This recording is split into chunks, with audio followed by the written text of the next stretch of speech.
स्वागत है आप सबका आपके YouTube चैनल क्रैश क्लासेस में। आज हम देखेंगे क्लास 10th का। क्लास 10th का हम लोग हिंदी देखेंगे, जो कि आपका सेट 2 है। यह एग्ज़ाम के 15 दिन पहले निकलता है ना, जो आपका 2025 का है। 2025 का सेट है, जो हिंदी में आप लोगों को 5 सेट, सभी सब्जेक्ट का 5 सेट निकलता है। 5 सेट निकलता है और इससे ही क्वेश्चन पूछा जाता है। इससे जय की सेट निकलता है, जे के सेट निकालता है और इसी से क्वेश्चन पूछा जाता है। पहला सेट तो आप लोगों का अपलोड किया हुआ है और यह आप लोगों को दूसरा सेट जल्दी अपलोड कर दिया जाएगा। और भी important question, PYQ question, model question सभी अपलोड कर दिया हुआ है। आप लोग देख लीजिएगा, है ना, प्लेलिस्ट में डाल दिया गया है। आप लोग देख लीजिएगा, डिस्क्रिप्शन में डाल दिया गया है। चलिए हम लोग क्वेश्चन कर चलते हैं। ये हिंदी सब्जेक्ट का है ना, चलिए देखते हैं हम लोग।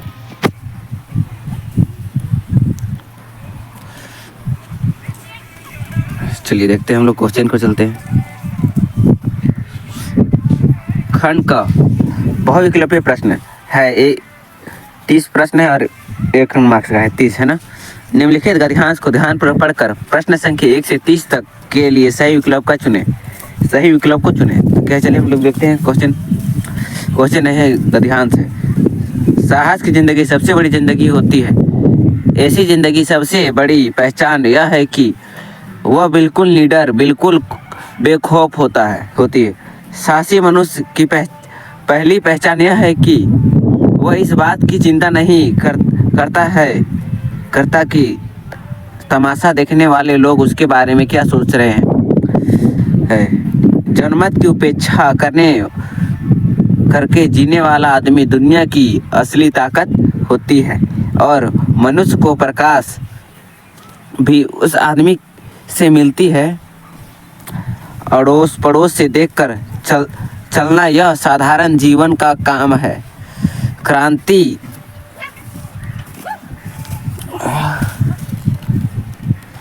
क्या आगे देखते हैं हम लोग क्या। हाँ,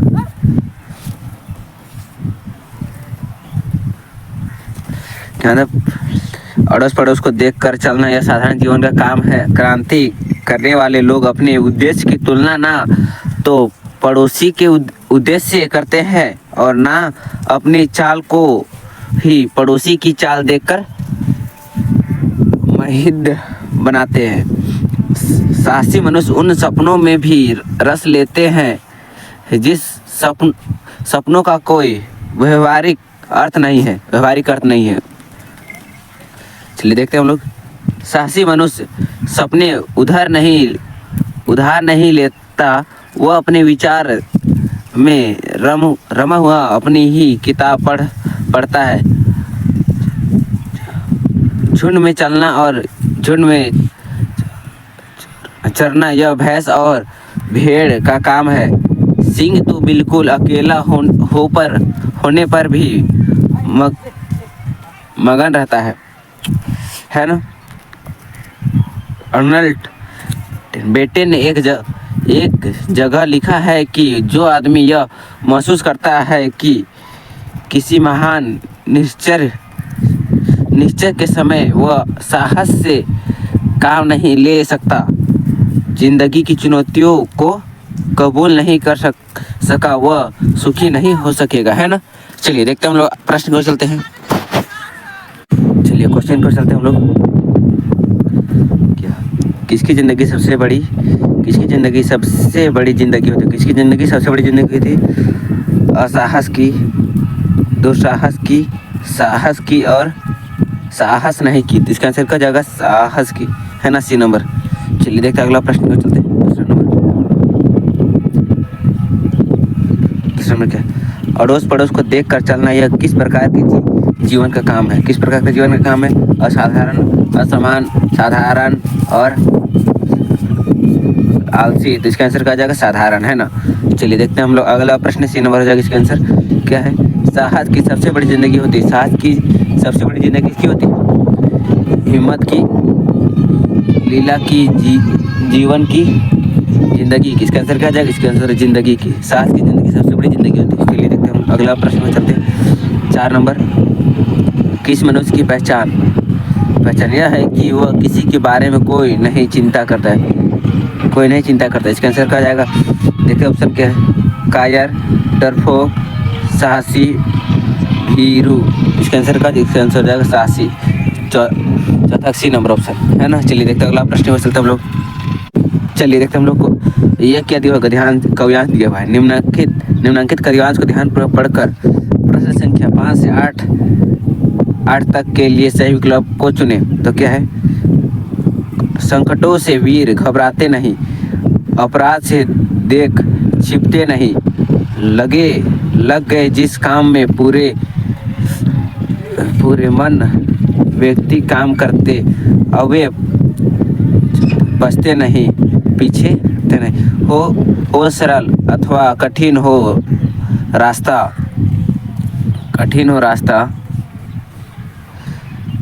कर्मवीरों को ना इससे वास्ता, बढ़ चले तो अंत तक ही बढ़ चले, कठिनतर गिर श्रृंग ऊपर चढ़ चले, कठिन पंथी को देख मुस्कुराते सदा, संकटों के बीच वे गाते सदा है, असंभव कुछ नहीं उसके लिए सरल संभव कर दिखाते हुए सदा। यह असंभव कायरों का शब्द है, कायरों का शब्द है।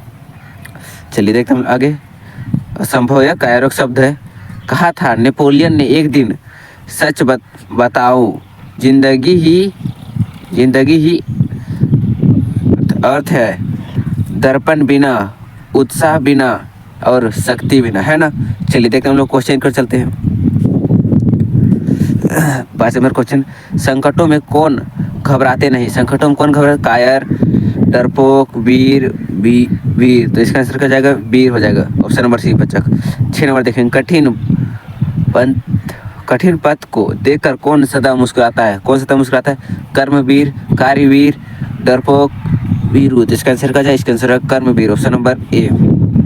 चलिए देखते हैं अगला प्रश्न पर चलते हैं। 7 नंबर, असंभव किनका शब्द है, असंभव किनका शब्द है, वीरों का, कायरों का, कर्मवीरों का और महावीरों का। इसका आंसर क्या जाए, इसका आंसर है कायरों का, है ना। 8 नंबर देखेंगे, अव्यर्थ का क्या अर्थ, अव्यर्थ का क्या अर्थ होता है, बिगड़ा, बिना मतलब, बेमतलब। इसका आंसर क्या आ जाएगा, इसका आंसर है बेमतलब, है ना। चलिए देखते हैं अगला प्रश्न पर चलते हैं। निम्नलिखित प्रश्नों के सही विकल्प को चुने, 9 नंबर, निम्नांकित में से अकर्मक क्रिया किस वाक्य में है, गाय घास खाती है, रानी गाना गाती है, ठीक है, बच्चा रोता है, ठीक है, राजू पत्र लिखता है। इसका आंसर क्या जाएगा, इसका आंसर हो जाएगा, इसका आंसर सी नंबर, बच्चा रोता है ना। चलिए देखते हैं इसका आंसर रहेगी सी नंबर। 10 नंबर देखेंगे, जो अव्यय दो पदों और उपवाक्य दो वाक्यों को परस्पर जोड़ने वाला काम करता है वह खाली स्थान अव्यय होता है। कौन सा अव्यय होता है वो पूछ रहे हैं, तो कौन सा अव्यय होता है ना। इसको देखते हैं हम लोग, क्या हो जाएगा इसका, विषमति बोधक, समुच्चय बोधक और यह संबंध बोधक, निपात। इसका आंसर क्या जाएगा, समुच्चय बोधक वाक्य, है ना। चलिए देखते हैं हम अगला प्रश्न है 15 नंबर। 11 नंबर, निम्न में से कौन सा शब्द समुच्चय बोधक अव्यय शब्द नहीं और परंतु इसलिए बहुत। इसका आंसर क्या हो जाएगा, इसका आंसर हो जाएगा बहुत, है ना। 12 नंबर, जब वर्षा होती है तब मोर नाचने लगते हैं। रचना के आधार पर वाक्य का भेद बताए, वाक्य का भेद बोला है, सरल वाक्य, संयुक्त वाक्य, मिश्र वाक्य, उपवाक्य। इसका आंसर क्या जाएगा, मिश्र वाक्य, है ना। चलिए देखते हैं अगला प्रश्न। जिस समास में पहला पद अव्यय और प्रधान होता है वह कौन सा समास होता है, अव्ययभाव, तत्पुरुष, कर्मधारय, द्वंद्व। इसका आंसर क्या जाएगा, इसका आंसर हो जाएगा ए नंबर, अव्ययभाव। 14 नंबर देखो, माँ द्वारा भोजन बनाया जाता है, वाच्य का प्रकार बढ़ाते, कौन सा वाच्य, कर्तृवाच्य, कर्मवाच्य, भाववाच्य और इनमें से कोई नहीं। इसका आंसर क्या हो जाएगा, बी नंबर, कर्मवाच्य, है ना। चलिए देखते हैं हम लोग अगला प्रश्न में चलिए आगे हम लोग का गद्यांश है ना। निम्नांकित गद्यांश को ध्यान पर पढ़कर प्रश्न संख्या 15 से 18 तक के लिए सही विकल्प को चुने, यानी कि 15 से 18 तक का ध्यान से उसको पढ़ के हम लोग को उत्तर देना है। चलिए देखते हैं। बाल गोविंद भगत की संगीत साधना का चरण उत्कर्ष उस दिन देखा गया जिस दिन उसका बेटा मरा। इकलौता बेटा था, वह कुछ सुस्त और बोधा सा था, किंतु इस कारण बाल गोविंद भगत उसे और भी मारते थे। हैं? क्या?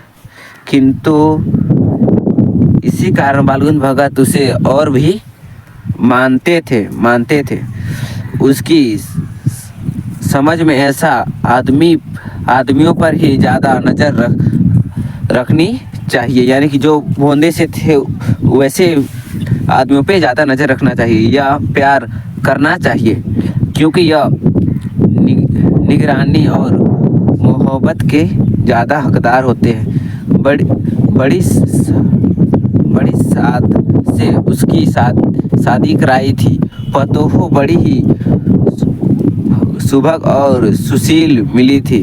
घर की पूरी प्रबंधक बनकर भगत को बहुत कुछ दुनियादारी से निर्मित करा दिया था।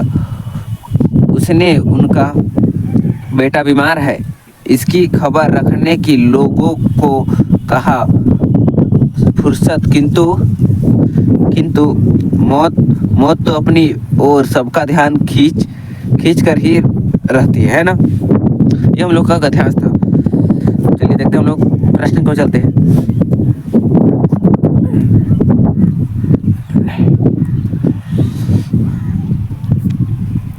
चलिए हम लोग देखते हैं 15 नंबर।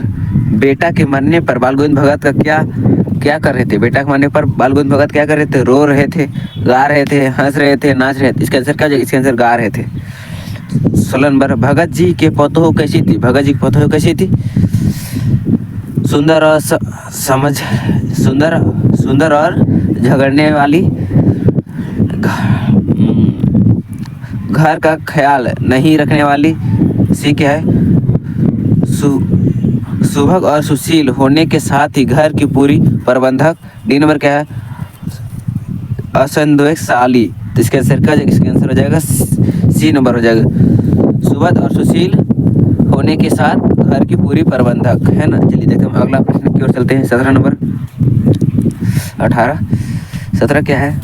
भगत जी का बेटा कैसा था? भगत जी का बेटा कैसा था? चालाक, ईमानदार, चतुर, सुस्त और बोंदा सा था। कैसा था? सुस्त और बोंदा सा था, बोदस था। 18 में देखें, बाल गोविंद भगत का कितना बेटा था? बाल गोविंद भगत कितना? 1 2 3 4। इसका आंसर क्या जाएगा? 1, है ना। चलिए देखते हैं अगला प्रश्न पर चलते हैं हम लोग। अगला प्रश्न पर चलते हैं।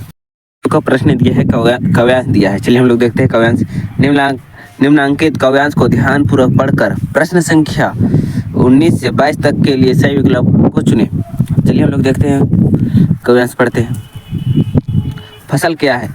और तो कुछ नहीं है, वह नदियों के पानी का जादू है। वह हाथों का स्पर्श की महिमा है। भूरी काली संदली मिट्टी का गुण धर्म है। रूपांतरण है।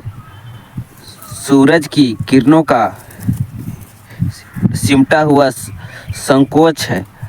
हवा की थिरकन, है ना। सही विकल्प का चयन करें। चलिए देखते हैं हम लोग चयन करते हैं। प्रश्न देखते हैं हम लोग। फसल क्या? ये थोड़ा सा डबल क्वेश्चन लेते हैं। 19 नंबर क्या? फसल किसका जादू? फसल किसका जादू? नदियों के पानी का, हवा के थिरकन का, मिट्टी के गुणधर्म का और सूर्य की किरणों का। इसका आंसर क्या हो जाएगा? नदियों का, पानी का, है ना। 20 नंबर हम लोग देखेंगे क्या है। फसल किसका रूपांतरण है? फसल किसका रूपांतरण है? सूरज के किरणों का, नदियों का जल का, किसान के हाथों का और मिट्टी के गुणधर्म का। इसका आंसर क्या हो जाएगा? इसका आंसर हो जाएगा सूरज की किरणों का, ये नंबर। चलिए देखते हैं अगला प्रश्न हम लोग देखेंगे। 21 नंबर। फसल किसका गुणधर्म? फसल किसका गुणधर्म है? मिट्टी का, जल का, हवा का और हाथों का। इसका आंसर क्या जाएगा? इसका आंसर है ए नंबर, मिट्टी का। 22 नंबर।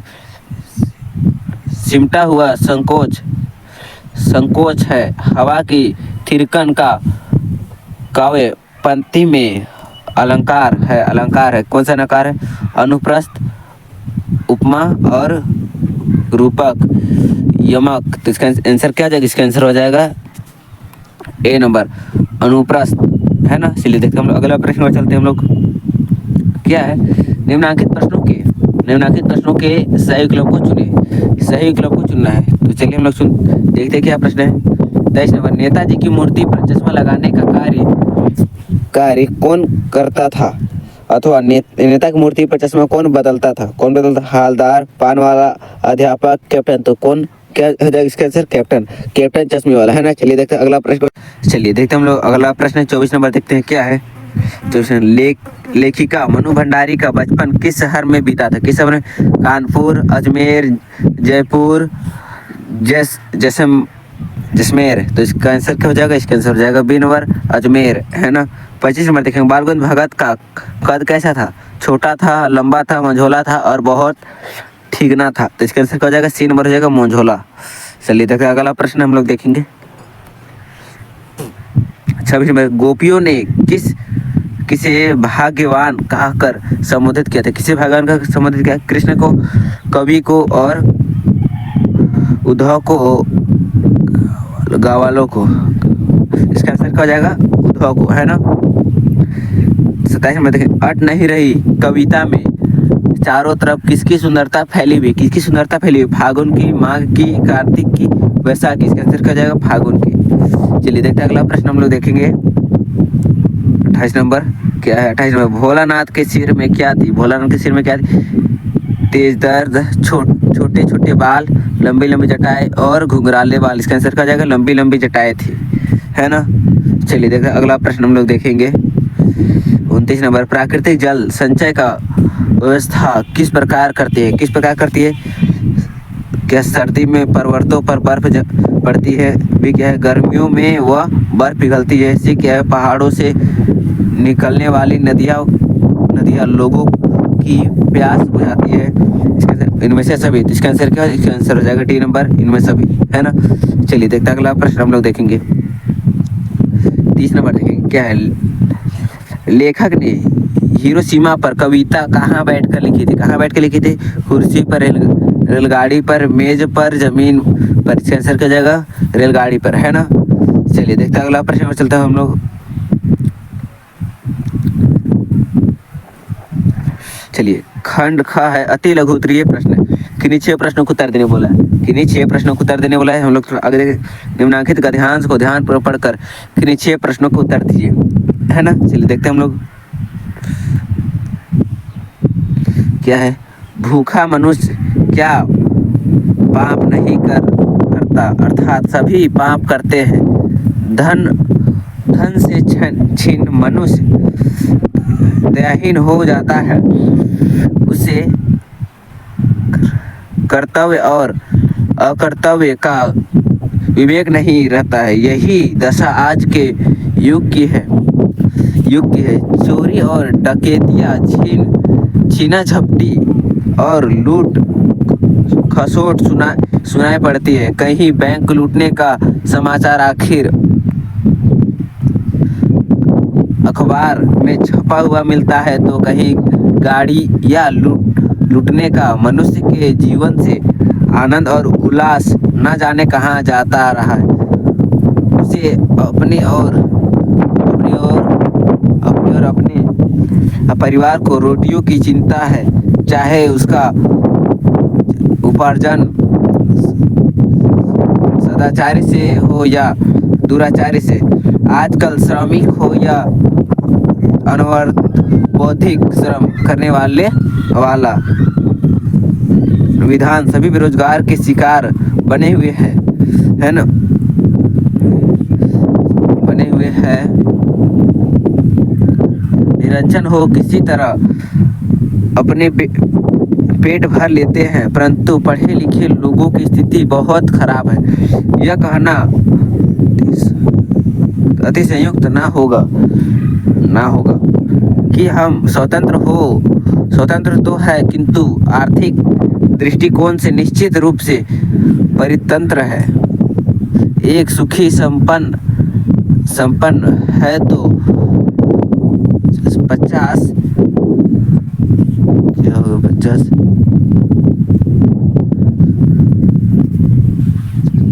50 दुखी और दरिद्र। ऐसे नहीं है कि यह समस्या नहीं है। द्वितीय महायुद्ध से पहले यह समस्या भारत में विद्यमान थी।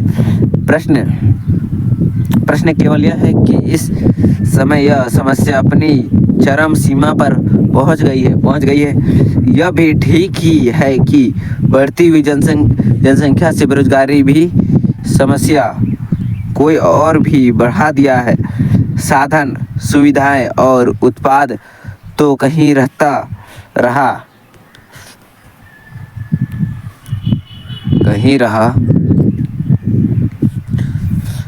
रहा, परंतु उपभोक्ता अधिक हो गए हैं। उदाहरण के तौर पर घर में कमाने वाला 1 और खाने वाला 10 हो तो दरिद्रता अवश्य अवेज्ञ बसी है। दशा भारतवर्ष की हो रही है। दरिद्रता कैसे, प्रश्न को चलते हैं। दरिद्रता कैसे आती है? उपयुक्त गद्यांश के आधार पर बताएं। उपयुक्त गद्यांश के आधार पर है। घर में कमाने वाला 1 और खाने वाला 10 हो तो दरिद्रता अवश्य आएंगे। बस यही दशा भारतवर्ष हो रही है ना। चलिए देखते हैं हम लोग अगला प्रश्न पर चलते हम लोग।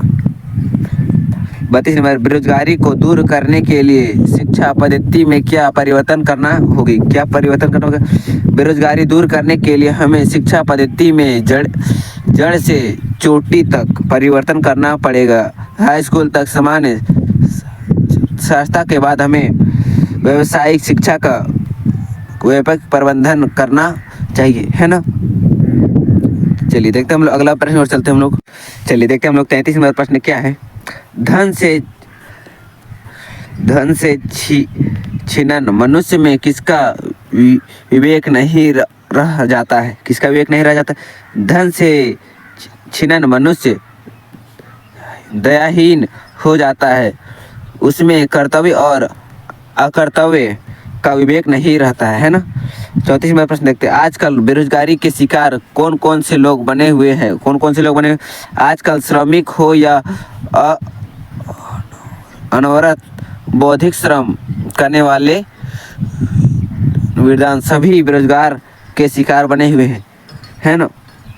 35 नंबर देखेंगे। कौन किसकी तरह अपना पेट भर लेता है? निरक्षर किसी तरह अपना पेट भर लेता है ना। चलिए देखते हैं हम लोग अगला प्रश्न चलेंगे। 36 नंबर, आज मनुष्य किसकी चिंता करता है? आज मनुष्य अपनी और अपने परिवार की रोटी की चिंता करता है, चाहे उसका उपार्जन सदाचार से हो या दुराचारी से, है ना। हम लोग 37 नंबर प्रश्न, कौन सी समस्या बेरोजगारी से समस्या हो और बढ़ा दी? बढ़ती हुई जनसंख्या से बेरोजगारी की समस्या को और भी बढ़ा दिया है ना। चलिए देखते हैं हम लोग अगला प्रश्न चलते हैं हम लोग। 38 नंबर क्या है? कर्तव्य एवं दुराचारी का विलोम शब्द या क्या होगा? कर्तव्य, अकर्तव्य एवं दुराचारी सदाचारी हो जाएगा, है ना।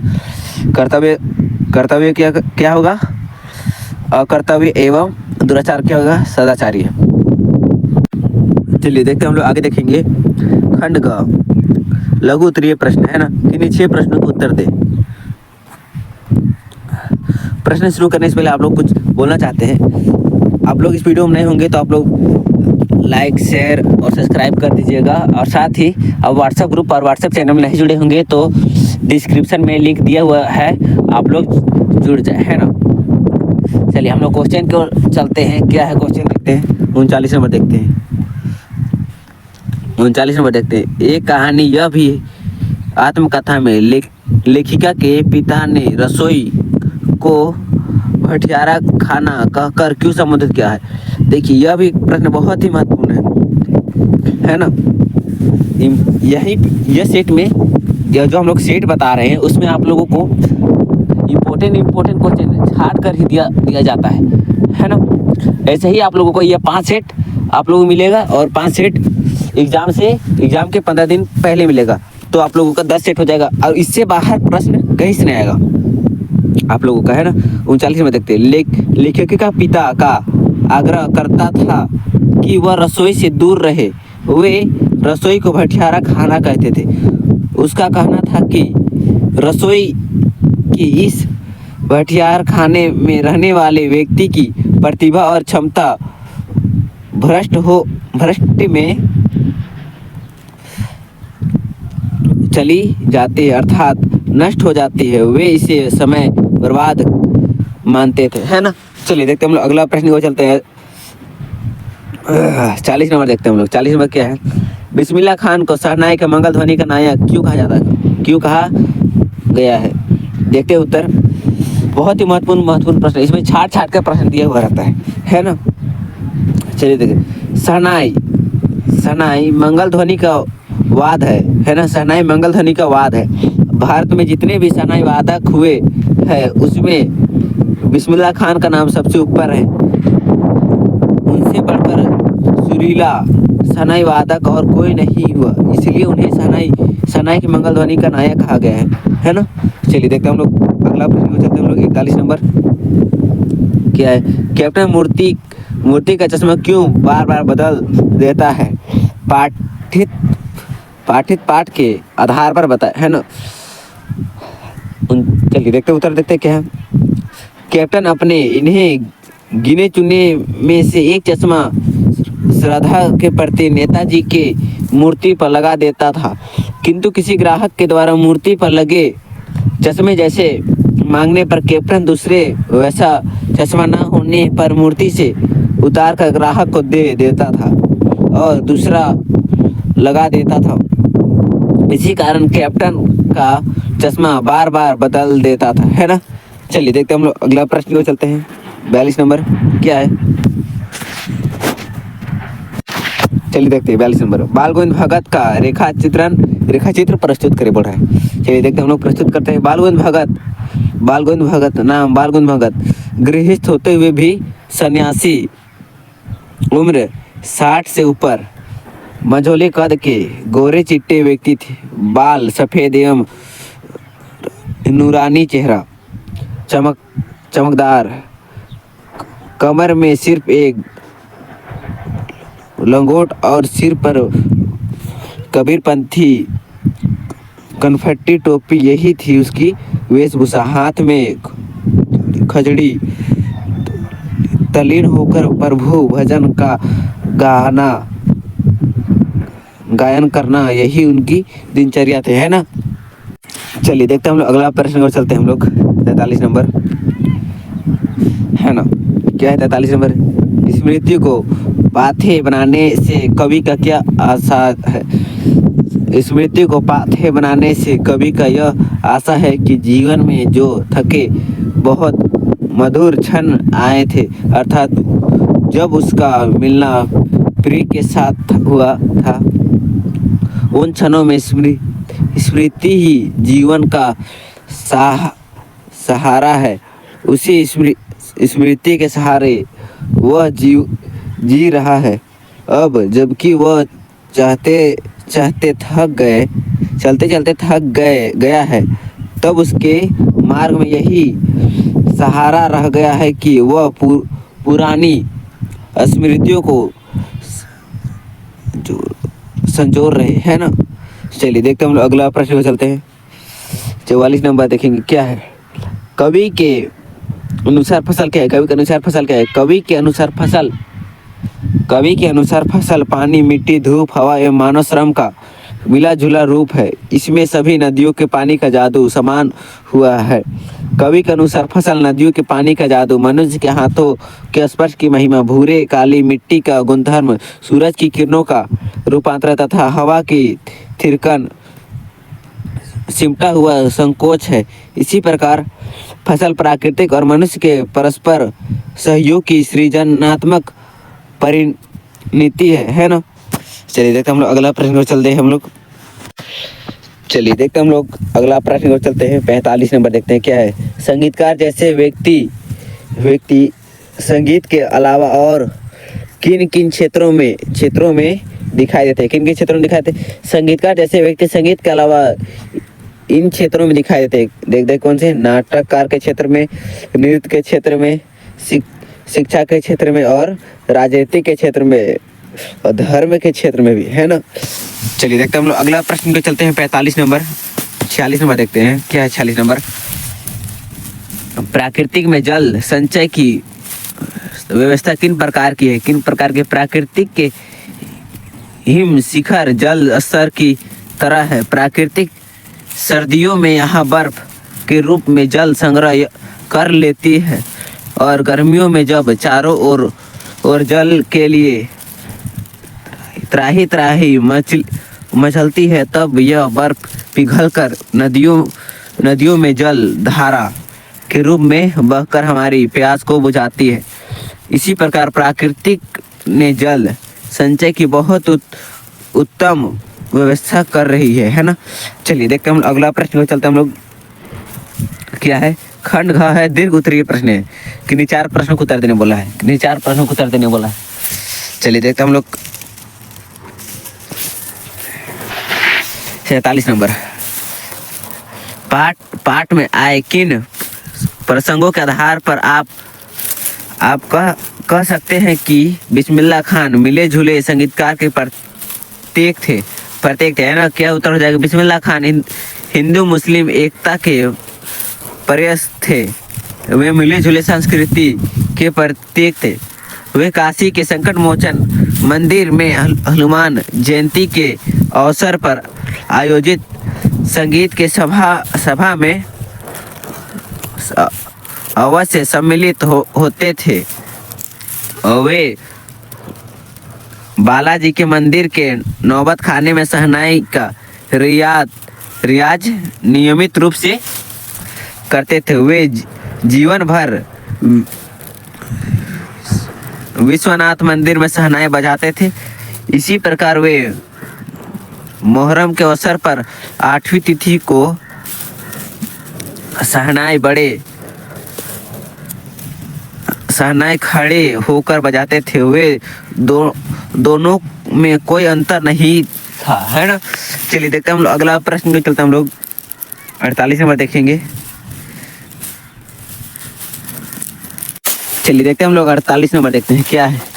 कृष्ण के प्रति अपने नयन प्रेम को गोपियों ने किस प्रकार अभिव्यक्त किया? किस प्रकार अभिव्यक्त किया? गोपियों ने कृष्ण के प्रति अपने अन्य प्रेम को निम्नलिखित युक्तियों से व्यक्त किया है। चलिए देखते हैं हम लोग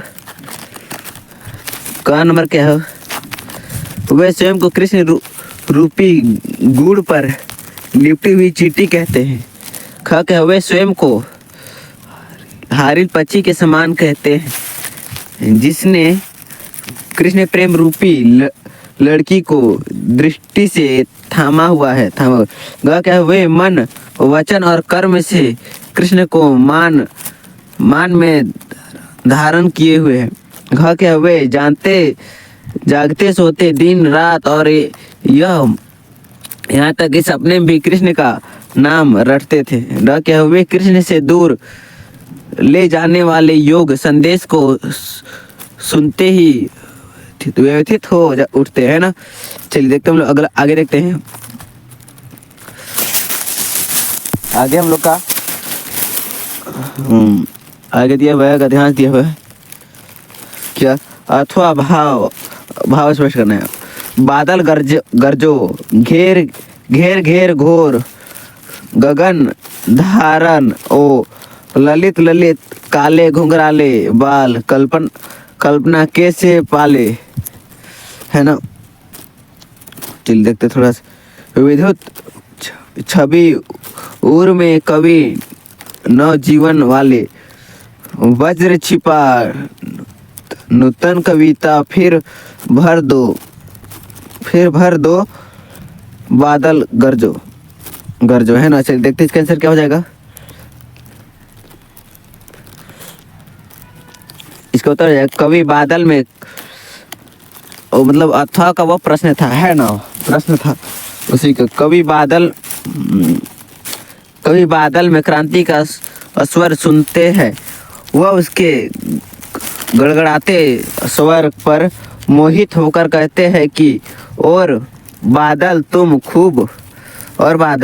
खूब गरजो, कड़को गड़गड़ाओ, तुम अपनी भयंकर गरज तर्जन से इस आकाश को मेघ लो। तुम्हारे केस कितनी सुंदर काले और घुंघराले हैं, यह कल्पना के विस्तार के समान घने हैं।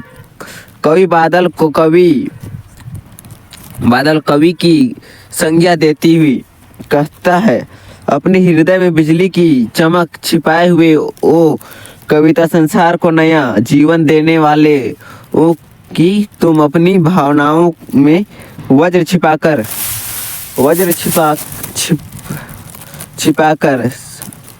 समूचे संसार में जोश का परस्मय स्वर भर दो। हे बादल तुम गरजो गड़गड़ाओ, है ना। यह था उसका आंसर। तो चलिए देखते हम लोग 39 नंबर क्या है। हिरोशिमा पर लिखे कविता लेखक के अंत व ब्रह दोनों दबाव का परिणाम है। यह आप कैसे कह सकते हैं? चलिए देखते हैं हम लोग इसका उत्तर। लेखक स्वयं हिरोशिमा गया और कहा वहाँ अस्पताल में अणु विस्फोट से घायल लोगों को देखा। इस प्रकार उसे प्रत्यक्ष अनुभव हुआ, पर अभी अनुभूति का होना शेष था और अनुभूति अनुभव की अपेक्षा ज़्यादा गहरी चीज़ है। एक दिन जब उसने हिरोशिमा की सड़क पर घूमे हुए एक झुलसे पत्थर को देखा, तब उस पर अंतर्दाब पड़ा। पहला प्रभाव बाहर था। जब दोनों प्रभाव संयुक्त हुए तब लेखक के भीतर की अकुलता जागी। यह बुद्धि ब्रह के क्षेत्र से बढ़कर वेदना अंत क्षेत्र में आ गई। कवि इससे अपने को अलग ना कर सकता और अचानक एक दिन हिरोशिमा कविता का जन्म हो गया। यह कविता उसने जापान नहीं भारत लौटकर रेलगाड़ी में बैठकर लिखा था, है ना। चलिए देखते हैं अगला प्रश्न। चलिए देखते हैं हम लोग आगे। चलिए देखते हैं। छुप गया ऊपर क्वेश्चन। 50 नंबर है। निम्नांकित में से संकेत बिंदु के आधार पर किसी एक विषय पर लगभग 150 शब्दों में निबंध लिखें। 150 शब्दों में। पहला क्या हम लोग का, भारतीय कृषि अथवा भारत का किसान, है ना। संकेत क्या दिया हुआ है, सरल जीवन, परिश्रम, अभाव, दुर्वस्थ के कारण निष्कर्ष, है ना। चलिए देखते हैं हम लोग, शुरू करते हैं। गांधी जी ने कहा था भारत का हृदय गांवों में बसता है। गांधी जी ने कहा था भारत का हृदय गांवों में बसता है। गांव में ही सेवा और परिश्रम के अवतार किसान बसते हैं। यह किसान की नगरवासियों के अन्नदाता और सृष्टि पालक है। सरल जीवन, भारत किसान का जीवन बड़ा सहज था, सरल होता है। उसमें किसी प्रकार की कृत्रिमता नहीं होती। वह अपने जीवन की आवश्यकताओं को सीमित रखता है। रूखा सूखा भोजन करके भी वह सौगित सुख का अनुभव करता है। माँ प्रकृति की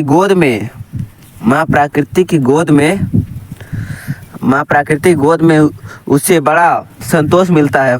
प्राकृतिक से निकट का संबंध होने के कारण भारतीय किसान हिष्ट-पुष्ट तथा स्वस्थ रखता है। वह स्नेहशील, दयालु तथा दूसरों के सुख दुख में हाथ बांटता है। वह सात्विक जीवन जीता है ना। चलिए देखते हैं आगे। परिश्रम।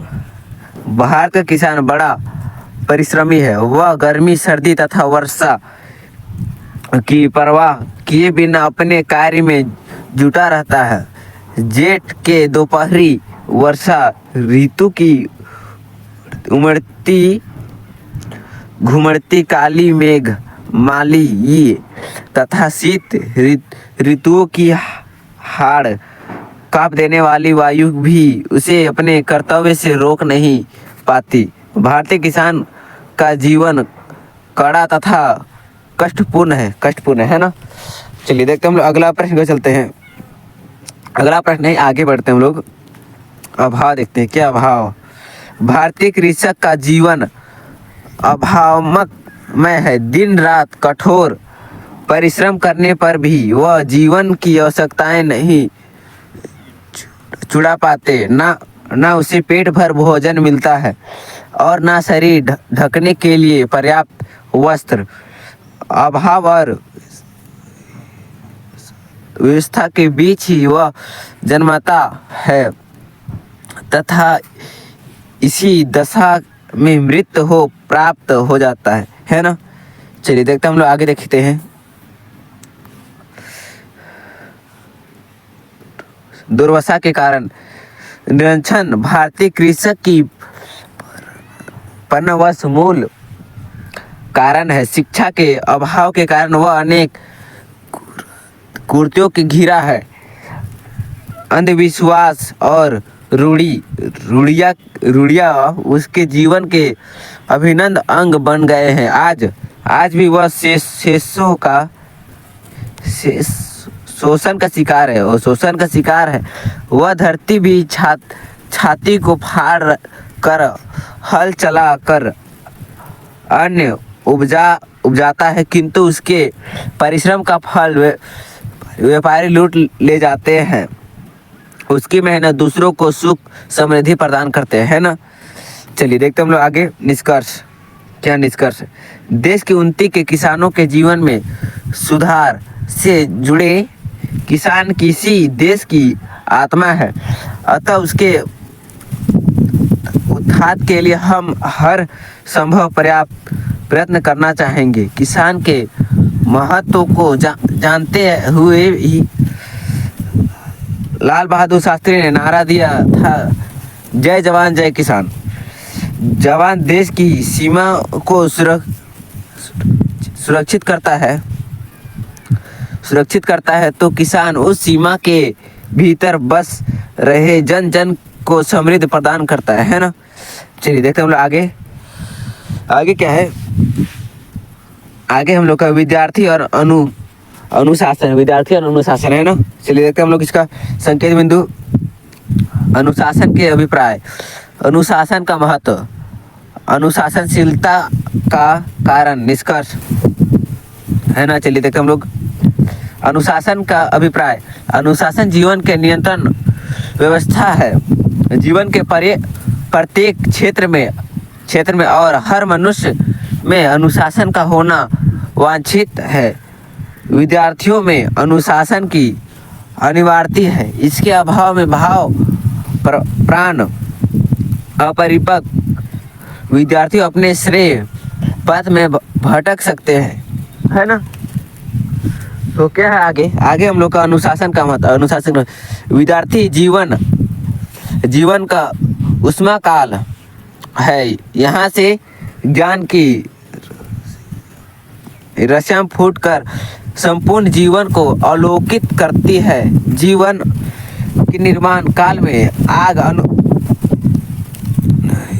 अनुशंसता हो तो भावी जीवन के रंगीन आगे चलिए देखते हैं हम लोग आगे।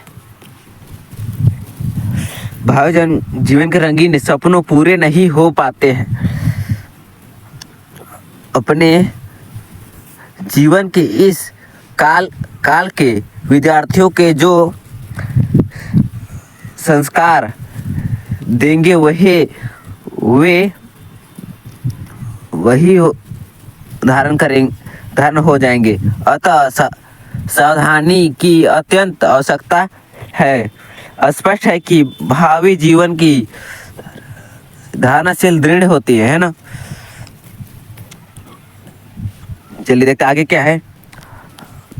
अनुशासनशीलता का कारण, अनुशासनशीलता का कारण है क्या? आजकल विद्यार्थी जीवन की जो दशा है उसके लिए समाज का कुलथित यथावर्त उत्तरदायी है।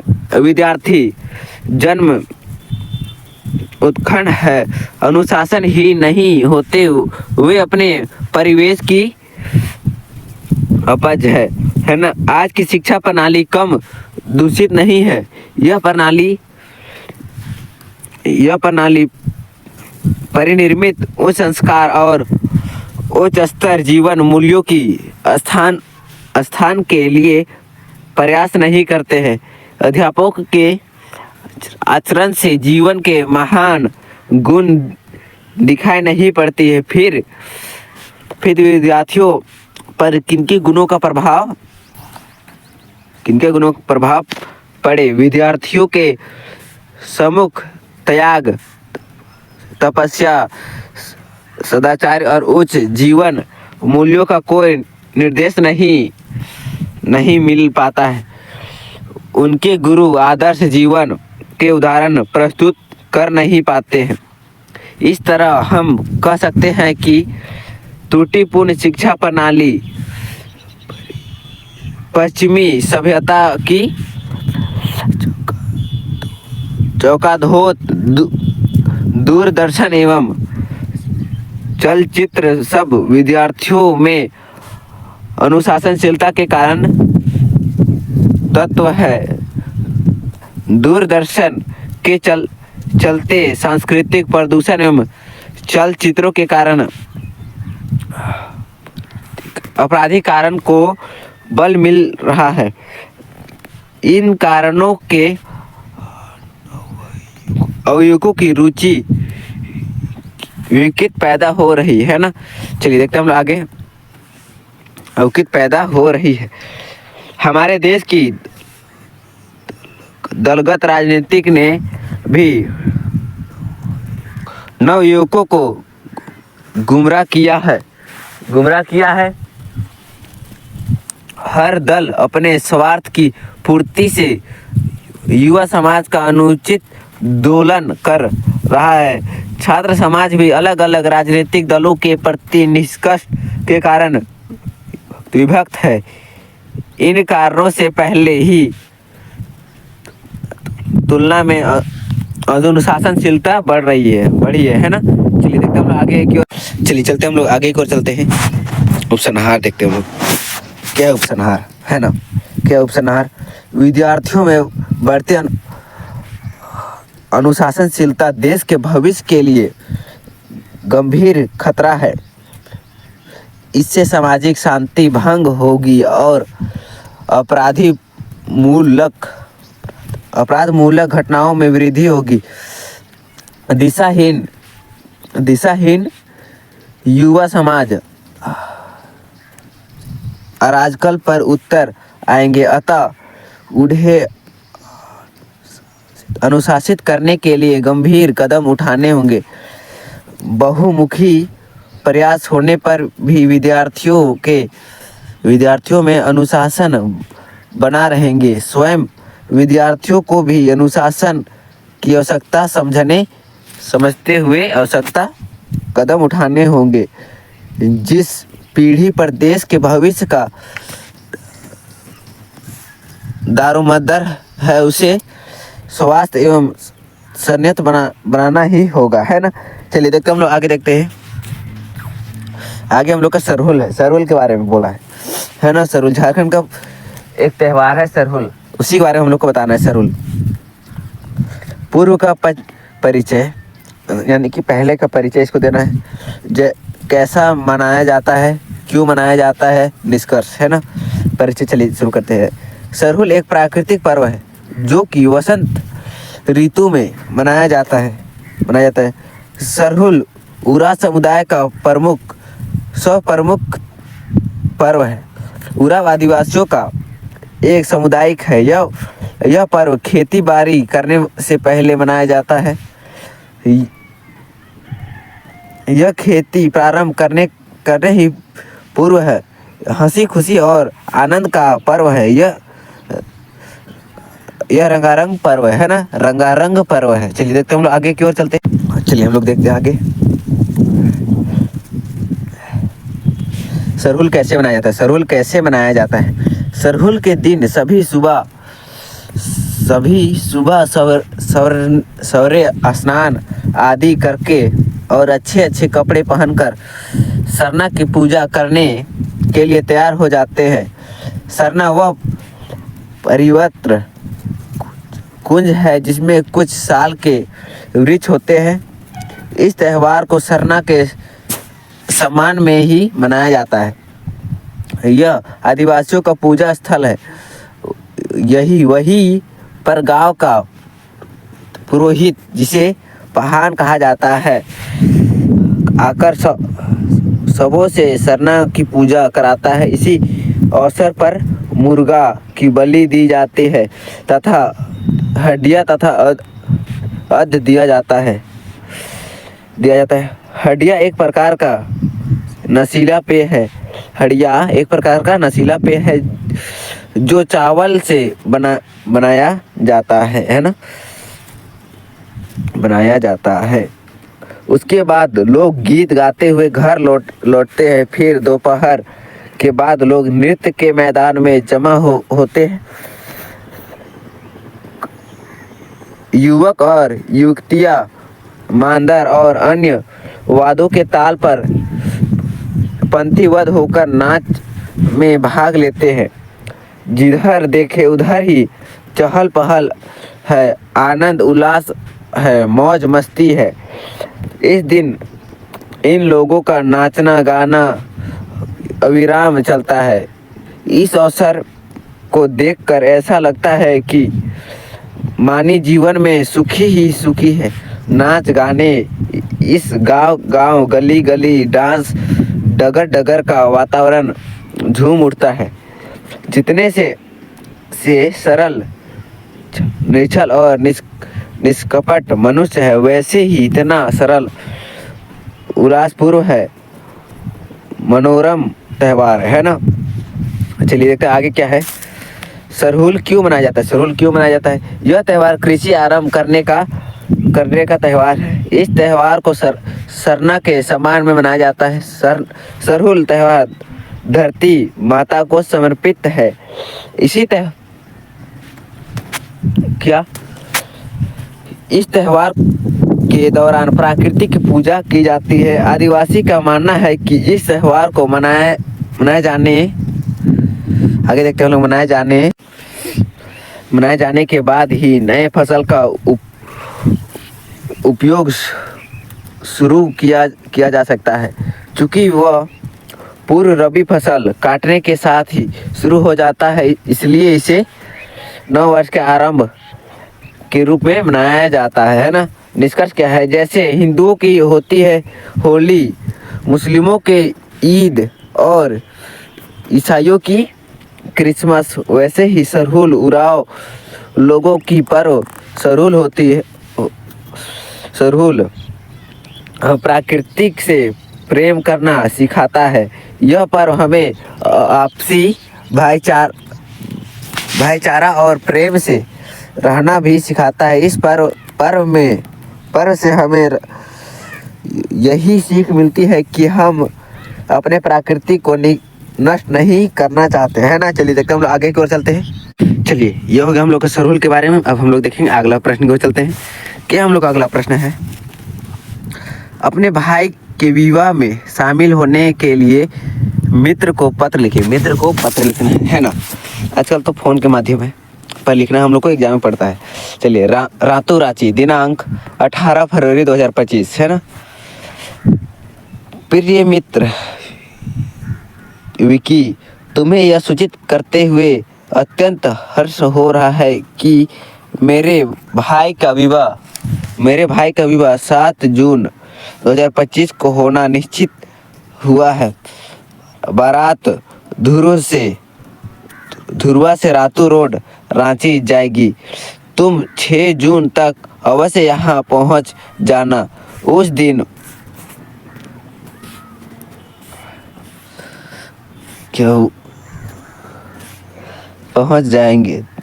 तुम 6 जून तक अवश्य यहाँ पहुँच जाना। उस दिनों विद्यालय में भी अवकाश रहेगा, अतः तुम्हें माता पिता से अनुमति लेने में भी असुविधा नहीं होगी। अपने आगमन की तिथि के विषय में पत्र द्वारा सूचना अवश्य देना। चाचा जी एवं चाची जी को सदा सादर चरण स्पर्श तथा अंशु को स्नेह। तुम्हारा अभिनय मित्र संजय, है ना। इसी प्रकार एक पत्र और है अथवा में है, अपने क्षेत्र में पेड़ों की अनियंत्रण कटाई को रोकने के लिए जिलाधिकारी को पत्र लिखे, है ना। जिलाधिकारी को पत्र लिखते हैं। सेवा में जिलाधिकारी झारखंड वन संस्थान रांची, दिनांक 18/2/2025। विषय पेड़ों पौधों की कटाई रोकने के संदर्भ में। महोदय, मैं रांची के निवासी हूँ। मेरे क्षेत्र में इन दिनों वन पेड़ों में पौधों की निर्गम कटाई हो रही है। इस तरफ किसी वन्य पदाधिकारियों का भी ध्यान नहीं जा रहा है। देश का नागरिक होने के नाते मेरा यह कर्तव्य बनता है कि मैं आपका ध्यान इस तरफ आकर्षित करूं। हालांकि इस क्षेत्र में वन में पेड़ों की कटाई पर प्रतिबंध है, परंतु यह दुख का विषय है कि पेड़ों पौधों की कटाई किसी भी प्रकार रुक नहीं पा रही है ना, रुक नहीं पा रही है। आगे देखते हैं। मैं आशा करता हूं कि आप मेरी उपयुक्त शिकायत पर ध्यान देंगे और वन विभाग के भ्रष्ट पदाधिकारियों को कर्मचारी एवं बहाली पहुंचाएंगे।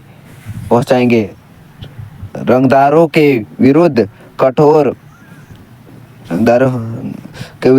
कठोर कार्रवाई करेंगे ताकि अन्य वन पेड़ पौधे अवैध कटाई रोकी जा सके और इस सुंदर पृथ्वी का स्वास्थ्य सुनिश्चित कर सके, है ना। आपसे शीघ्र कार्रवाई की अपेक्षा के साथ, आपका अभिवेशक कुमार रांची, है ना। चलिए देखते हैं, हम लोग आगे एक और चलते हैं। देखिए यह आप लोगों का बहुत ही अच्छा है। इसमें आप लोगों को कम मेहनत में अधिक मार्क्स, यानी कि छोटा सा लिखना है और उसमें आपको अधिक मार्क्स मिल जाएगा, है ना। चलिए देखते हैं क्या लिखना है, उसको देखते हैं। 52 नंबर, समाज में बढ़ रही अपराधों के प्रति जन जागरूकता के उद्देश्य से लगभग 50 शब्दों में एक विज्ञापन तैयार करने बोला है। क्या है देखिए, आप लोग इस प्रकार का बॉक्स बना लीजिएगा। बॉक्स को आप लोग जितना अट्रैक्टिव यानी कि सुंदर जितना बनाइएगा उतना अच्छा सबको नंबर मिलेगा। आपका सहयोग हमारा सफलता। अपराध नियंत्रण जन जागरूकता कार्यक्रम, है ना। कर्तव्य सतर्क रहे, सचेत रहे। आपराधिक गतिविधियों की सूचना तुरंत पुलिस को दे।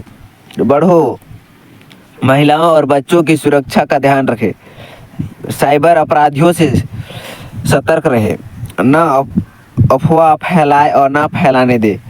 अपराध रोकने में हर नागरिक का योगदान है। पुलिस का कार्यालय डाल्टनगंज, यहाँ पे आप रांची जहाँ कर सकते हैं ना।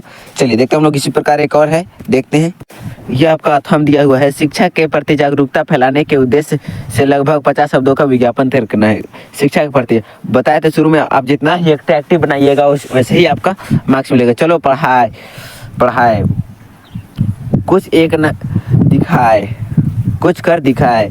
शिक्षा के विकास की नींव है पढ़ाई और पढ़ाई। अपने बच्चे बच्चियों को स्कूल भेजे, सबका है यह अधिकार। पूरी शिक्षा पूरा प्यार। शिक्षा अच्छा नागरिक बनाती है और अच्छा नागरिक से ही बनता है उत्तम देश, है ना। इसी प्रकार बनाइएगा। आपका क्लास टेंथ का 52 VBI प्रश्न जो कि सेट 2 का है, सेट 2 जो आपका समाप्त हो गया है ना। आपको वीडियो अच्छा लगा तो लाइक कमेंट शेयर कीजिएगा, और व्हाट्सएप ग्रुप में ऐड नहीं होंगे तो ज्वाइन हो जाएगा, डिस्क्रिप्शन में लिंक दिया हुआ रहता है ना। जय हिंद, जय भारत।